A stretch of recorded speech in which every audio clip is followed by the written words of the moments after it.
Na thuaj pra, për çfarë i kanë paguar shqiptarët lekët për këtë individ, që përveç se i korruptuar në vendin e tij, përveç se ishte agent i shërbimeve sekrete, rezulton edhe pikë kontakti dhe organizator, apo dyshohet, për qenë krejtësisht korrekt, në një linjë të trafiku ndërkombëtar droge, Meksi, Shqipëri, Rumani.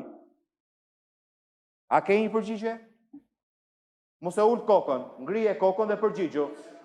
Përgjigju pra, përgjigju. Për çfarë? Si boll. Për çfarë e ka këshilluar më pandi, se kush e di e di ti. A e di ti për çfarë e ka këshilluar? Për çfarë? Thuaj, për çfarë e ka këshilluar? Për çfarë e ka këshilluar? Për çfarë e ka këshilluar? Si të lejoj trafiku ndërkombëtar drogës, për çfarë e ka këshilluar? Për çfarë e ka këshilluar? Përgjigjuni.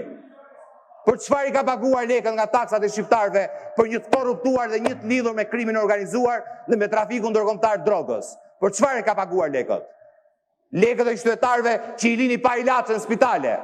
Dhe keni dhe guximin thoni, mos i thuaj. Qa ke ti mo? Gore, qa ke? Gore, qa ke? Qa ke? Zoti Bardhi të rejgjë vërejtje për ofendimin që sa po bëre. Të rejgjë vërejtje. Qa ke? Byll gojën ti. Byll gojën ti. Byll gojën ti dhe mos guxon do ish nuk jam unë duke folur. Mbaj vendin dhe aty. Mbaj vendin dhe aty. Mos dërry. Ti mos fol fare. Ti mos fol fare. Zëllënës i krimit organizuar, zëllënës i korrupsionit. Dërryn ti. Po, ti vrave njerëz. Vrave një djenë derën e spaku, ti. Ti vrave djenë një qytetar. Atje në derën e spakut. Po, ti dhe qeveria jote, që nuk dërryni për kredit e këshia qytetarëve i keni lënë rrugëve. Ti, se jeni zëllënës korrupsionit dhe të krimit organizuar. Përgjigju ti zonjë, për çfarë e ka këshilluar? Që thua nuk është vendari shtetërore. Përgjigju. Unë jam kryetare kuvendit, nuk je këtu për kërkuar pyetje, për dhënë ty përgjigje. Ju lutem mbaroni kohën tuaj dhe uleni në vend zoti Bardhi. Bylle gojën. Cilin fjalor ti zonjë? Mister Radari, cilin fjalor? O ti Mister Radari, cilin fjallor përdora unë? Cilin fjallor përdora unë? E gjove ti fjallor që përdore e i? Cilin fjallor përdora unë? Mister Radari, cilin fjallor përdora unë? Cilin fjallor përdora? Fjallori që qua një parat e taksave të shqiptare vendari private. Për qa e ka këshilluar për kërkojmë ne? Të vi këtu. Se ka frikë për ballet me opozitën?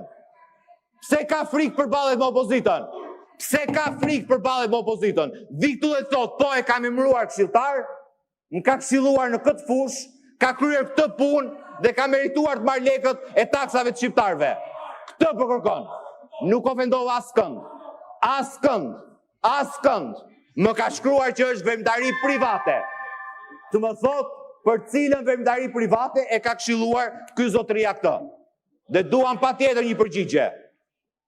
Ose të mos i dalë për zot frikës e Edi Ramës për të ardhur dhe për të përballë me opozitën. Ju ka sjellë ju këtu si dele, kujtoni se jemi gjithë dele. Edhe një herë zoti Bardhi, unë jam kryetare kuvendit dhe nuk jam pjesë asnjë loje përveç përgjegjësisë dhe respektit maksimal në mbrojtjet kushtetutës dhe rregullores kuvendit. Dhe shpifjet tuaja dhe agendën tuaj politike të brendshme nuk mund ta ktheni në agendë kuvendit të Shqipërisë sa kohë që jam unë kryetare kuvendit. Kjo është pak, por e sigurt. Është shumë e sigurt. Po, zoti Çuçi. Po shau zoti Bardhi dhe i dhash vërejtje për sharjen që bëri. Zonja kryetare, ju lutem shumë, mbani rendin e seancës. Jo, nuk mundet asnjë deputet aq më tepër një kryetar grupi parlamentar të flasim me atë gjuhë dhe të drejtohet kryetares së kuvendit në atë mënyrë, duke ju patronizuar dhe duke ngritur gishtin edhe duke ja akuzuar me një fjalor që vetëm etik nuk është për një kryetar grupi parlamentar. Lutem shumë, dëgjova. Jam atë që u drejtove. Dhe kjo hipokrizia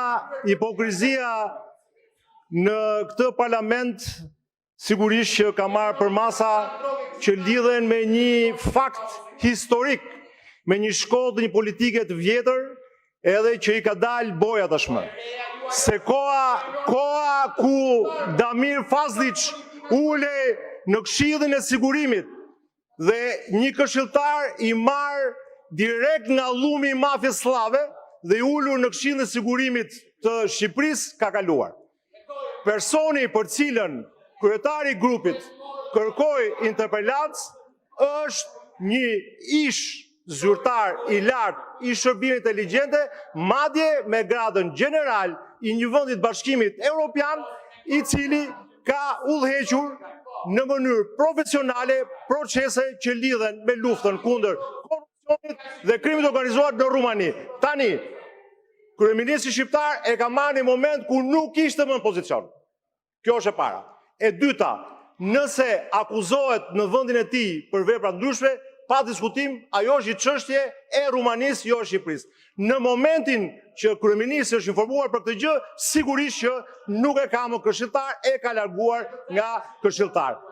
Dhe nuk ka krahasim të marrësh një njeri nga llumi i mafjes slave, i cili nuk lidhet vetëm me korrupsion dhe trafikin e drogës, po lidhet edhe me një strategji anti-shqiptare në rajon, ta vendosësh në krye të Këshillit Sigurimit, nuk ka lidhje fare me historinë. Kështu që nëse duhej një gjë për të sqaruar, është thjesht një informacion, a është ky më këshilltari kryeminist apo jo? Jo, që nga momenti që një proces ka filluar në vendin e tij, nuk është më këshilltari i tij. Kështu që ju lutem shumë, nuk do lejuar më këto lloj komunikimesh, të paktën me ju si kryetare e kuvendit.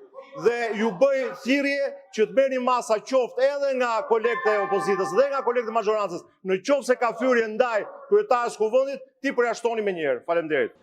Nuk e kuptoj sepse nguroni dhe se zbatoni rregulloren ashtu si është. Unë s'kam për të vrarë njeri. Shtyrja e raportimit kontrollit shtetit për vitin 2023 është e paligjshme. Duhet ta mbyllni brenda sezonit përkatës. Brenda muajit korrik 2024 duhet mbyllet raportimi, sepse do lësh detyra për vitin 2024. Kur do realizohen ato? Afati ka qenë muaj prill. Dhe prandaj duhet ja përgjigje edhe kryetari i Komisionit Ekonomisë, edhe ju zonja kryetare, që keni lejuar të thyhet kushtetuta, ligji i kontrollit shtetit, rregullorja e kuvendit. Së dyti, çfarë do të thotë kjo? Nuk shkarkohet, nuk ka precedent. Po presion, ka presion? Po presion, ka për ta trembur kontrollin që mos ngrihen më probleme, sepse po ngritet probleme do futen në qorsokak. Po precedent, ka 30 vjet këtu në kuvend që thirret një nënpunës. Zonja kryetare, i thoni të pushoj ai që të vazhdoj unë. Po precedent që të thirret një nënpunës publik. Ka këtu në 30 vjet, kur ka ndodhur që në 30 vjet?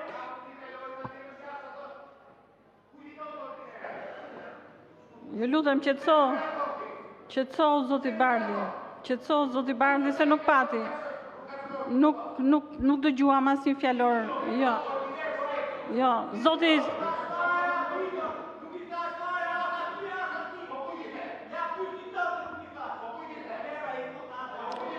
Të lutem, vazhdojmë tash zoti Spa.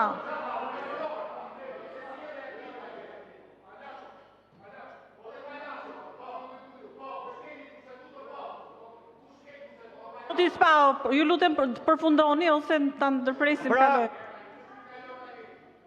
A ka precedent në 30 vjet, 30 e ca vjet kuvend Shqipërie që t'jetë thirrur një nënpunës publik në një nga komisionet e përhershme të kuvendit për diskutuar masat, si zvepron ky, ja dëgjojeni, ku e mbështet ky? Le të thot nenin përkatës ku e mbështet dhe unë jam dakord. Atëre që nga fare thjesht, Kontrolli i shtetit ka kërkuar masa për 1500 veta, për shkeljet që ka konstatuar gjatë vitit 2023. Hajde i thresim ata 1500 veta. Po përse duhet thresim vetëm një? Ja pra këto janë shkeljet që bën ai. Dhe ju, zonja kryetare, jeni e detyruar t'i dërikni vretje dhe t'i kërkoni që mos përsëris më veprime të tilla.